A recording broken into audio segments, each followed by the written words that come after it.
On vous souhaite la bienvenue à ericlatour.com. Dans quelques instants, on vous parle de la campagne « On est là » pour aider les personnes en difficulté avec de la détresse psychologique.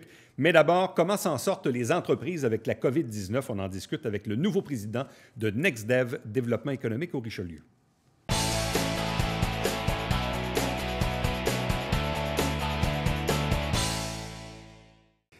Vous savez, avec la pandémie, avec la COVID, on a tous beaucoup de préoccupations. C'est le cas notamment pour les entrepreneurs. On a quand même beaucoup d'entreprises et on le voit là, parfois de façon occasionnelle, des entreprises qui connaissent des difficultés et tout ça. Et même le printemps dernier, on a vu que localement, rapidement, il y a des comités qui se sont formés pour voir comment on pouvait aider et les supporter. On comprend qu'il y a des subventions aussi qui sont parfois disponibles de la part des gouvernements, mais on peut aussi localement essayer de se donner une stratégie pour s'aider. Bref, question de voir un peu ce portrait-là et aussi de connaître le nouveau président de NextDev, Développement économique au Richelieu. Il est avec nous, Patrick Allary. Bonjour et bienvenue. Bonjour. Ça fait quoi, quelques semaines, quelques mois que vous avez la présidence du Conseil Je dirais économique? quelques mois, là, depuis l'été. Bon. Expliquez-nous un peu comment vous avez atterri comme président du conseil d'administration de NextDev. Comment c'est arrivé, ça? Oh mon Dieu, moi je suis administrateur depuis 2 ans et demi maintenant. Et il y a eu une refonte des règlements généraux. Et suite à ça, on m'a demandé de devenir président pour un mandat de 2 ans, donc depuis juillet 2020. Bon. Parlez-nous de vous, de vos assises, de la région, de l'entreprise que vous dirigez à la base, parce que vous êtes vous-même un entrepreneur. Évidemment, oui. Bien, je m'appelle Patrick Allary. Je suis président et propriétaire de la compagnie Batterie Natec. On est une entreprise ici à Saint-Jean-sur-Richelieu, sur le boulevard industriel. Et on fait l'assemblage, la vente, le service de batteries pour véhicules industriels. Bon. Quand on parle de véhicules industriels, on parle de quel type de véhicules? Chariots élévateurs dans les entrepôts, les chariots automatiques dans les entrepôts automatisés, les tracteurs, on appelle ça un tracteur, c'est pas vraiment un tracteur qu'on trouve dans les aéroports qui vont tirer les bagages et ce genre de choses-là. Donc, tout ce qui est industriel. On ne fait pas, nous, de batterie pour des besoins résidentiels. Bon. Mais en même temps, je présume qu'avec la voie de l'avenir, où on parle beaucoup d'électrification des transports tout court. Mais on voit que l'électricité et les batteries prennent de plus en plus de place dans nos propres vies, puis même dans nos besoins personnels ou dans les autos ou quoi que ce soit. Donc, visiblement, vous êtes dans une industrie, je présume, qui est porteuse, là. Évidemment. Mais il doit y avoir de la compétition aussi, là. Ouais. Oui, parce que les véhicules industriels, notre plus gros marché à nous, c'est les chariots élévateurs, les transpalettes électriques. C'est un marché qui va de plus en plus du combustion interne, soit le propane, le diesel, à l'électrique. Si on recule de une vingtaine d'années, 70 du marché était propane, diesel. Maintenant, c'est l'inverse. 70 environ du marché est électrique. Donc, c'est un marché, c'est un des premiers véhicules qui a été électrifié, parce qu'il faut comprendre que, historiquement, et encore aujourd'hui, jusqu'à 95 du marché, c'est un marché de batterie plomb-acide. Donc, une batterie un peu la même technologie qu'on trouve dans les voitures. L'avantage de ce produit-là, c'est qu'il est lourd. C'est donc son désavantage. C'est un produit qu'on ne pourrait pas retrouver dans l'automobile parce qu'il est trop lourd et sa densité énergétique n'est pas assez grande pour l'automobile. Mais pour un chariot élévateur, par exemple, dans une usine, son poids, c'est un avantage parce qu'on a besoin d'un contrepoids quand on lève des charges. Donc, c'est une technologie qui est très bonne pour l'industriel, mais qui n'est pas adaptée pour l'automobile. Et Batterie Natec existe depuis combien de temps? 2003. Combien d'employés? 30. Bon. Moi, je l'ai acquéri en 2010. Ça fait 10 ans. Ça a fait 10 ans. Et là, donc, au-delà de vos occupations professionnelles à vous-même, vous avez décidé donc de vous impliquer dans le développement économique de la région. Et là, aujourd'hui, vous assumez la présidence de NextDev. Exact. C'est quoi les défis auxquels on est confronté? Je parlais de la COVID en introduction parce qu'évidemment, c'est l'éléphant dans la pièce, là. Exact. Mais depuis que vous êtes administrateur ou depuis que la COVID a commencé au mois de mars ou depuis que vous êtes président depuis l'été, c'est quoi les défis auxquels on est confronté? Bien, NextDev, à la base, va supporter les entreprises manufacturières du Haut-Richelieu, donc les 240 entreprises manufacturières du Haut-Richelieu. Évidemment qu'un des défis actuellement, c'est de passer à travers la pandémie. Et à cet effet-là, NextDev a accepté de prendre des programmes un peu plus larges que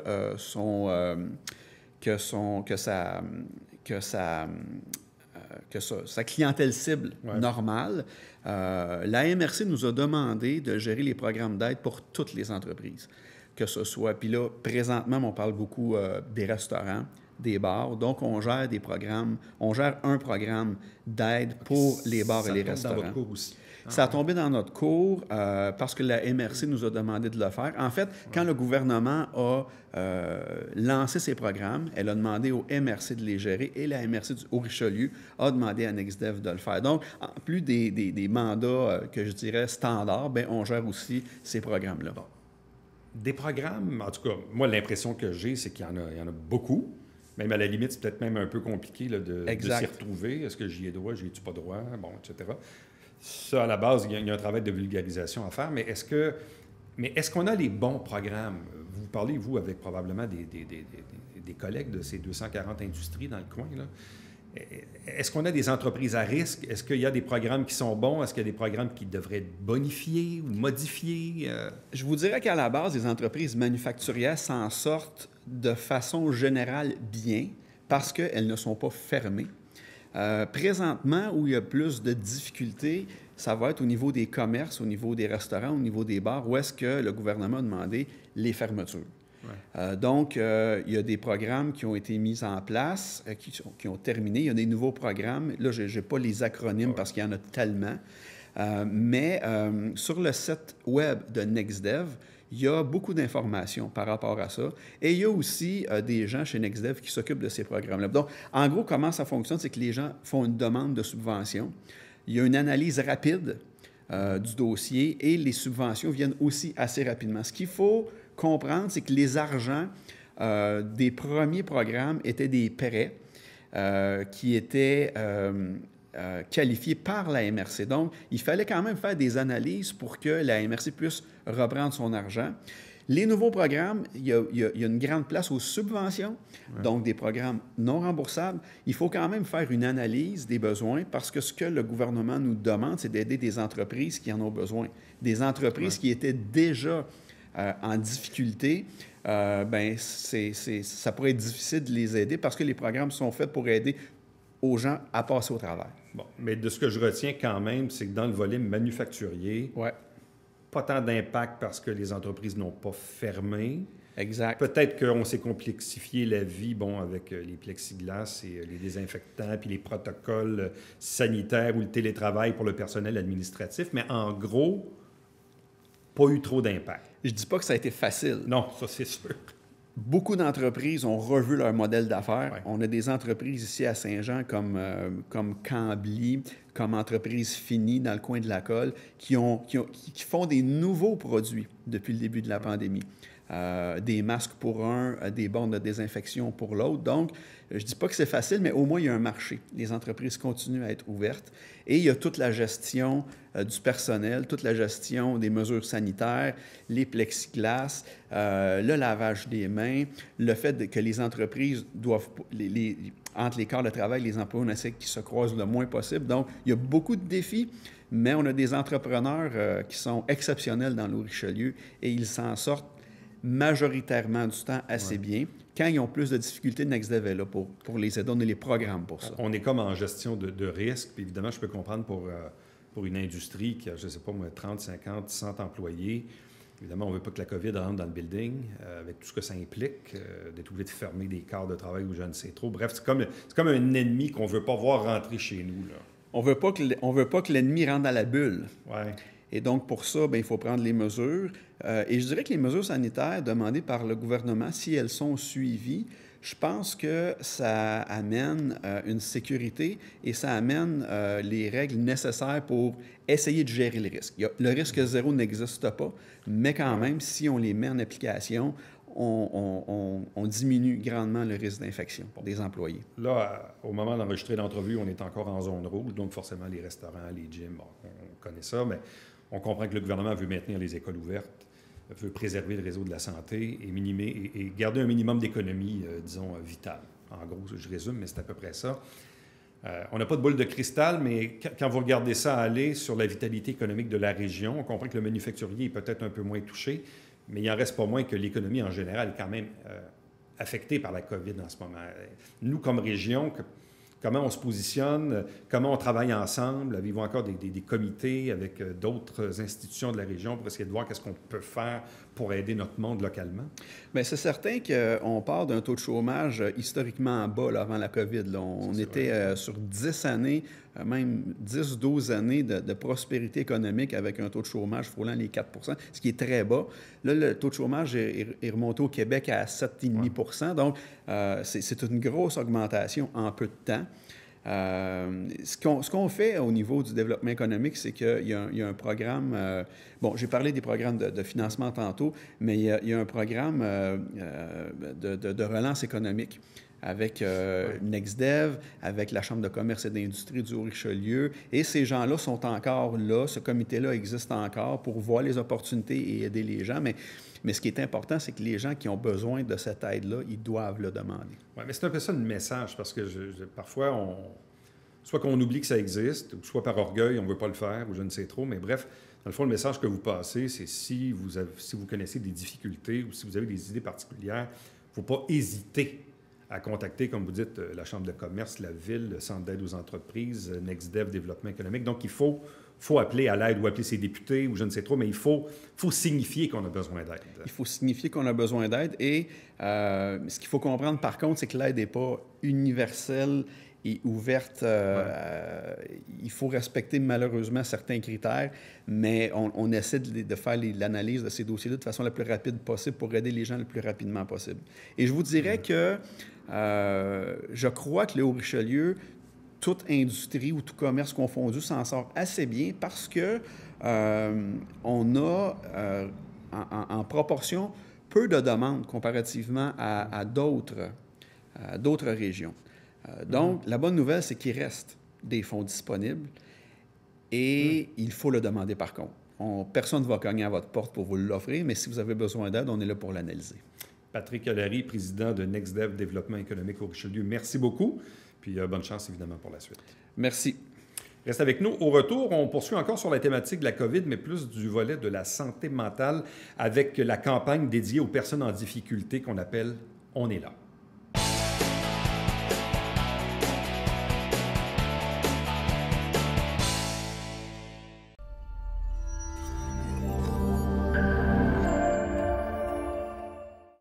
Mesdames et messieurs, bonjour et bienvenue à la Justice entre nous. Mon nom est Serge.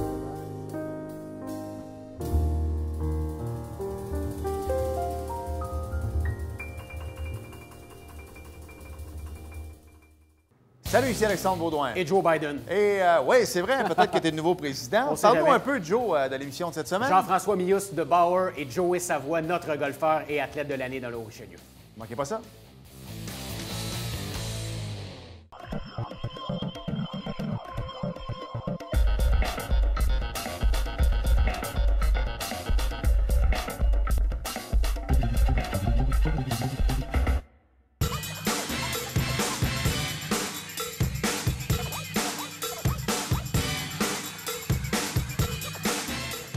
Dimanche, 9h30, Télé Bingo, on vous attend.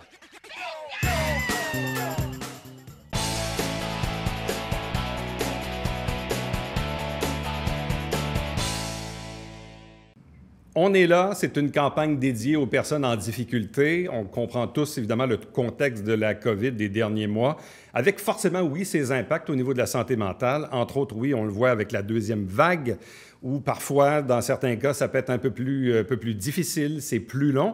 Bref, les gens du milieu se sont évidemment tous mis ensemble pour lancer cette campagne. Nos deux invités pour en parler. D'abord, le directeur du service de police de Saint-Jean-sur-Richelieu, André Fortier. Bonjour à vous. Bonjour. Accompagné à distance, non pas qu'on ne voulait pas qu'il soit en studio, mais pour respecter notre protocole de tournage, M. Benoît Jeannot, il est directeur programme santé mentale et dépendance au 6 de la Montérégisante. M. Jeannot, bonjour à vous. Bonjour. Bon, expliquez-nous d'abord, M. Fortier, un peu comment les forces vives du milieu se sont-elles, disons, ralliées pour parler un peu de cette campagne qu'on lance aujourd'hui? Bien, d'abord et avant tout, je vous dirais que c'est une continuité dans la démarche parce que avec le CI3S Montérégisante, avec Benoît, on a déjà parti en 2017 tout le programme conjoint d'intervention 24/7 santé mentale. On travaille déjà avec le centre de crise, avec l'Éclusier également. Donc, cette fois-ci, on veut aller un peu plus loin. dans ce contexte d'anxiété, de stress causé par COVID ou non, pour signifier aux gens qui peuvent avoir différentes difficultés, problèmes ou quoi que ce soit, de dire on est là, il y a des ressources qui existent. Donc, c'est de nouveau le partenariat, c'est une initiative locale. C3S, Centre de crise et de prévention du suicide, l'Éclusier et les services de police. Puisqu'inévitablement, durant l'année ou durant la COVID, j'effectue davantage un suivi sur les problématiques sociales. Et c'est une priorité pour moi. Parce qu'on le voit, et probablement même dans nos entourages, bon, le télétravail a forcé, disons, les gens à passer plus de temps à la maison. Parfois c'était bon, parfois ça a été peut-être un peu moins bon. Donc, on a vu des fois même des séparations s'accélérer, des pertes d'emploi. Ou pour les personnes aussi qui vivent seules, qui n'ont pas beaucoup de social dans leur vie. Bref, ça, c'est un peu les impacts qu'on voit en ce moment. Monsieur Genot, évidemment, ces gens-là, forcément, ils débarquent chez vous quand ils ont, évidemment, des besoins additionnels.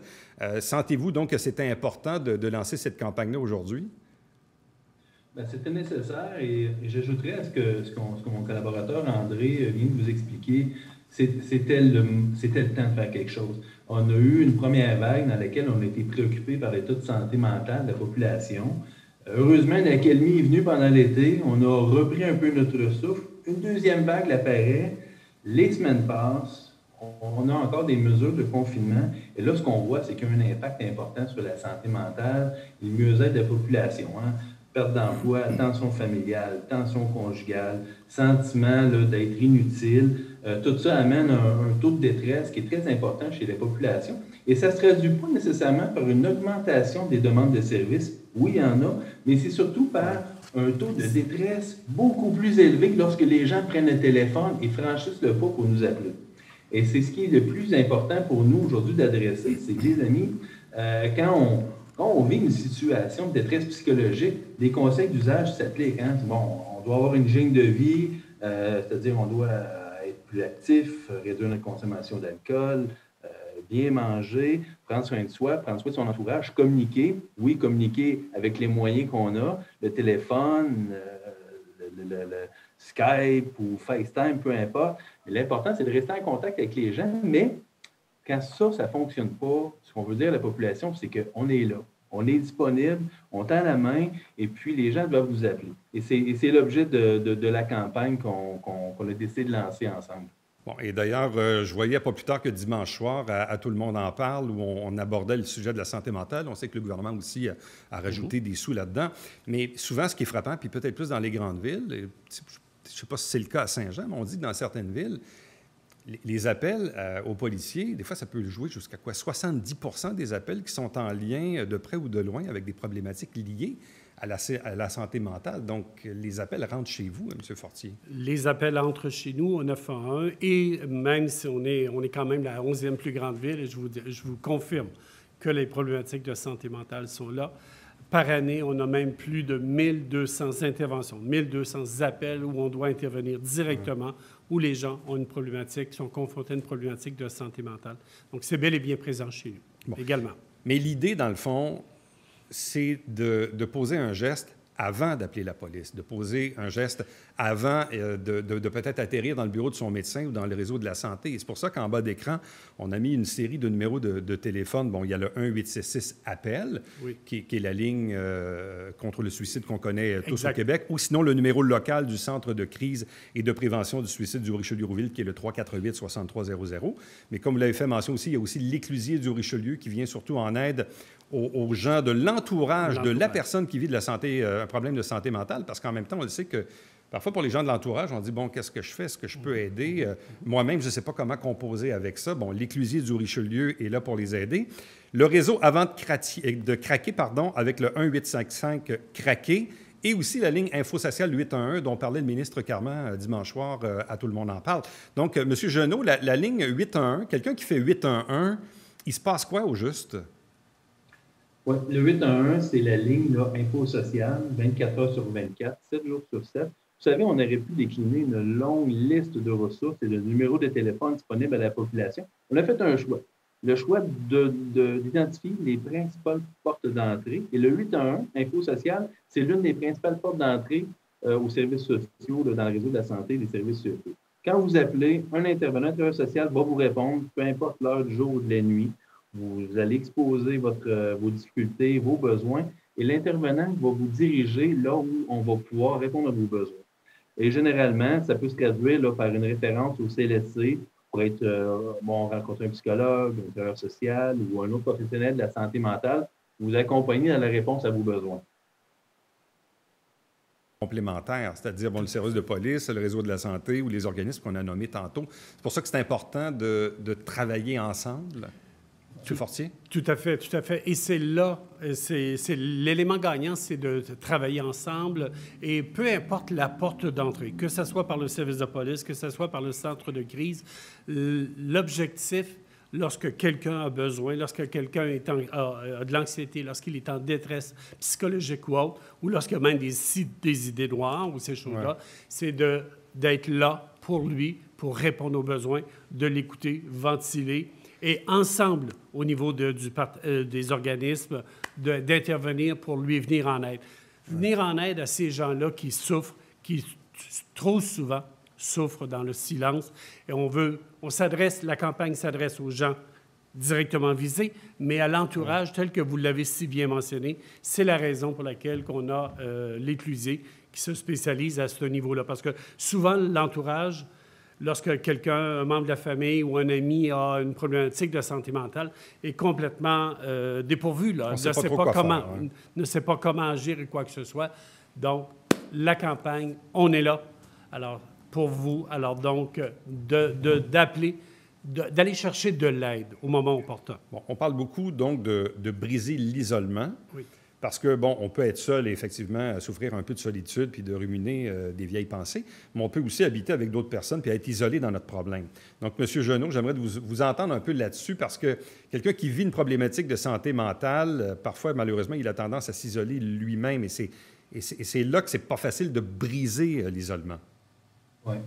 Bien, j'ajouterais peut-être d'abord un complément à ce que mon collègue André mentionnait. L'ensemble de nos services en santé mentale sont complémentaires les uns avec les autres. Ça, c'est clair. Nous, on se parle régulièrement. On travaille de façon à ce qu'on ne soit pas en train de dupliquer les efforts ou les ressources de façon à ce qu'on soit en mesure de répondre à tout ce que la population a besoin d'avoir comme réponse à leurs besoins. Ça, c'est une chose. Maintenant, pour la population, on essaie de guider les gens à travers notre campagne, au bon numéro de téléphone à appeler.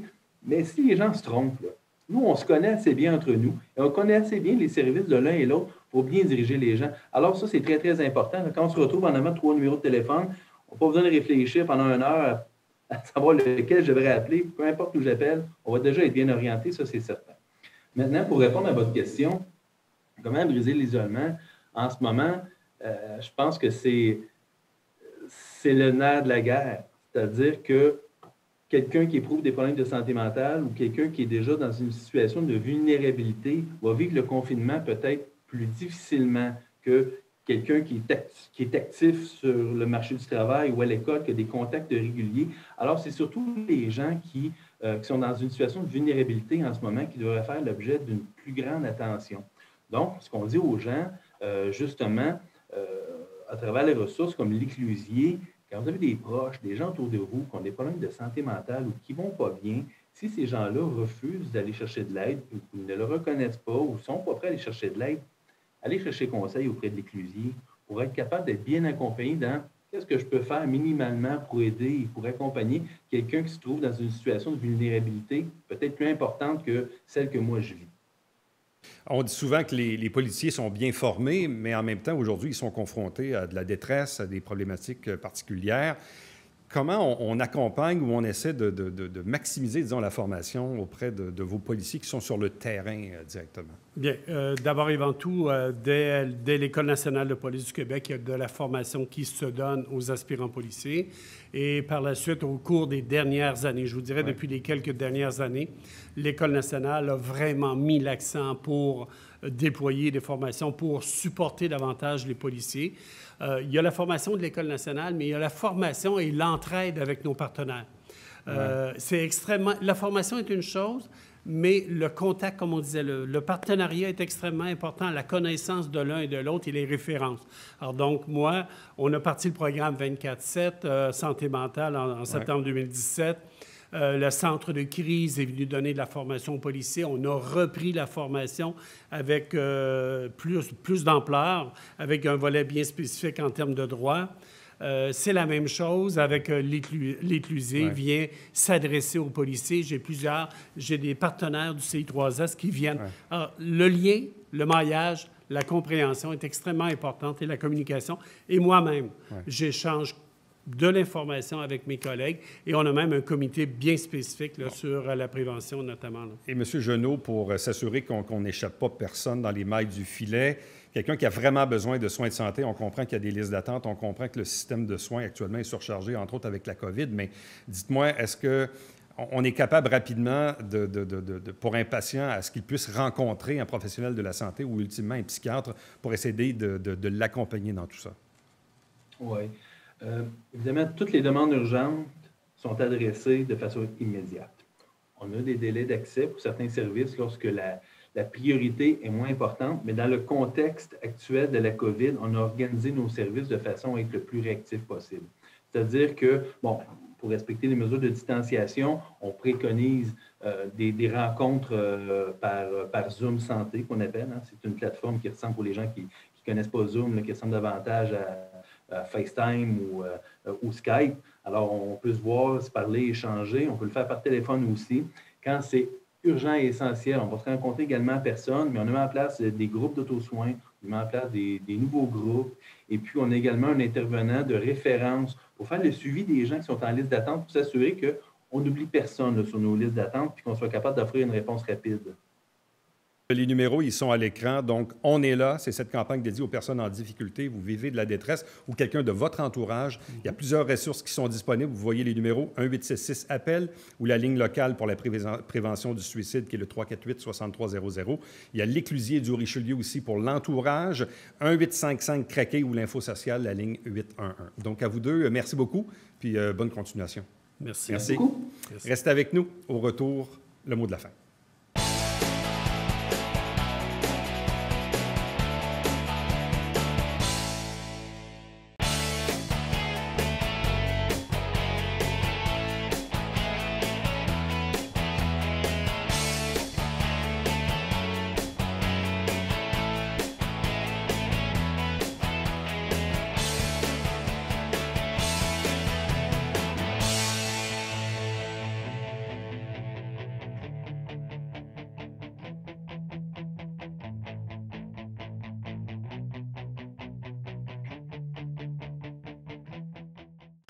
Dès le 30 novembre à Saint-Jean-sur-Richelieu, les sacs de plastique à usage unique seront formellement interdits. Donc, si vous désirez avoir de l'information, allez sur sjsr.ca/plastique. Prochain rendez-vous pour nous, c'est bien sûr demain. Bye bye.